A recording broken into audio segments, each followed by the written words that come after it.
সপ্তম হিজরিতে বিষ্ণু ইসলাম সব সুপার পাওয়ারের কাছে চিঠি দিলেন, রোমান সম্রাটের কাছে, পারস্য অধিপতির কাছে, সবার কাছে চিঠি লিখলেন। চিঠির ভাষা ছিল এরকম: মুহাম্মদ রাসূলুল্লাহর পক্ষ থেকে মিশরের বাদশার কাছে, আসলিম তাসলাম, ইসলাম মানো, শান্তিতে থাকবা, শান্তি তার জন্য যে হেদায়েতের অনুসরণ করে। সুবহানাল্লাহ পড়েন। অনেকে এই চিঠি পাওয়ার পরে নবীর কাছে আবার ইন রিটার্ন উপহার পাঠিয়েছে। মিশরের বাদশা মুকাওকিস তিনি বিশ্বনবীকে বিশাল এক উপহারের ডালি পাঠিয়েছেন। কি উপহার দিয়েছিল আমার নবীকে?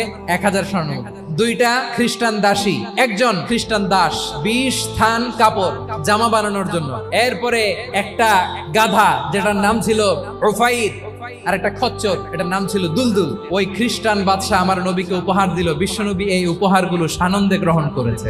অনুরূপ ভাবে পারস্যের বাদশাহ, রোম সম্রাট বিশ্বনবীকে উপহার পাঠিয়েছেন। আমার নবী সবগুলো উপহার, গিফট গ্রহণ করেছেন। তাহলে অমুসলিম কেউ যদি আপনাকে উপহার দেয়, হালাল উপহার হলে আপনি গ্রহণ করতে পারবেন।